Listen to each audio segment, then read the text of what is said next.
But what about the whole idea of international conferences? Because it's called International UFO Congress. I know John Rouse, sorry, has got a plan to actually put these conferences on around the globe. What's the plan with that, and how far down the line are you with it? You know, it's difficult to know. Right now, what we're doing is partnering up with other international conferences, such as next month we're going to be going to Mexico, and we're going to be streaming the conference that Jaime Maussan is going to be throwing out there, and it's his first real big conference out there. So we've partnered up with him. In Barcelona last year, they had a huge crowd of people come to their first conference, or big conference they've had out there, where they haven't had one in a while. So we've partnered up with that group. So right now we're partnering up with these other groups to do things like help them with their streaming technology and being able to cover their conferences and being able to display their conferences to an international audience, people who might not be able to get to Spain or to get to Mexico for these conferences. So that's the first stage of it. And luckily, we have a lot of international route. In fact, it's created a little bit of trouble sometimes.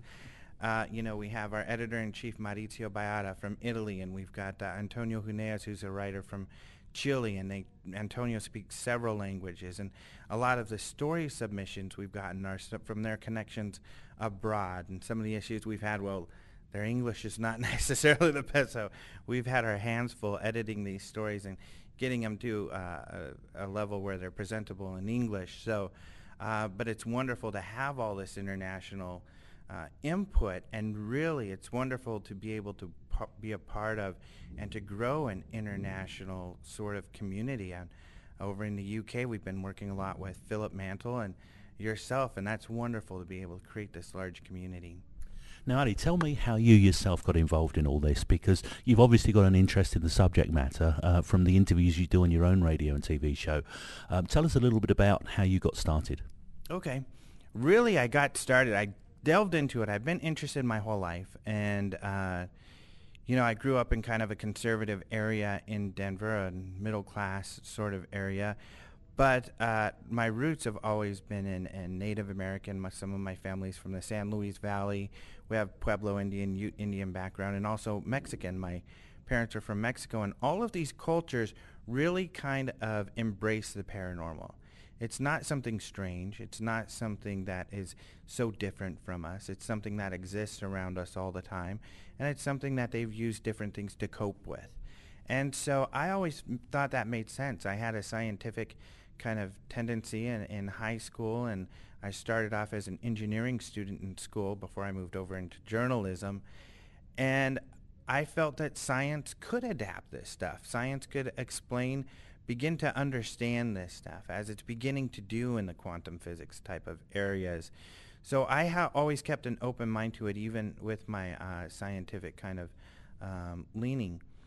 Eventually, when the Disclosure Project happened, that's what really got me. When I saw Stephen Greer and Daniel Sheehan, who was speaking just a little while ago, was able to get together this huge group of people who were in the military or in high-level positions in private industry to talk about UFOs, I thought, and then to see the way the media kind of just downplayed it or didn't pay much attention to it, I thought, here's a challenge. I love a challenge, and this information has to get out to the people.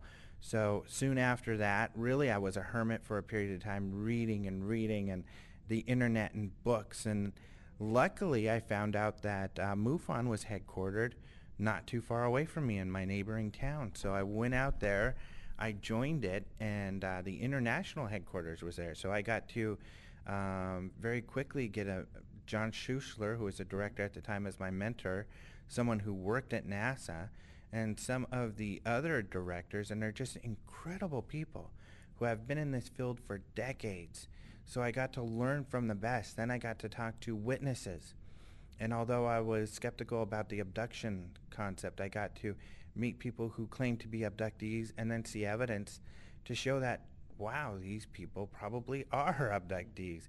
And eventually, after many years of being an investigator, I began seeing UFOs with these people who say they're being abducted and say they see UFOs a lot. I rolled my eyes at first, and then I was standing there in amazement when I'm sitting next to one who says, "Let's go out. I think we're going to see a UFO." And Sure enough, I'm seeing things I can't explain. Now, you've heard some of the speakers already. It's early this week yet, so we're doing this interview on the Monday. Still quite a bit of the week to go. But who are the speakers you've seen so far and the ones that you're looking forward to seeing that you think are going to be the ones for you, if you like, this week? hmm There's a lot I've missed, unfortunately. I got to see some of your interview or your speech. I got to see some of Daniel Sheehan, and those are great. Those were two that I really wanted to see. Heseltine, I wish I could have seen. But one of the things that I like to see in the trend of ufology um, is the advancement, is that the savviness. You know, people are starting to kind of specialize, look into certain areas, and look at things in a very intelligent manner. Daniel Sheehan was talking about theological and philosophical. What makes up how we think about the world, our worldview? That's the level we need to think at, because the people who are suppressing the information, that's the level that they're thinking at.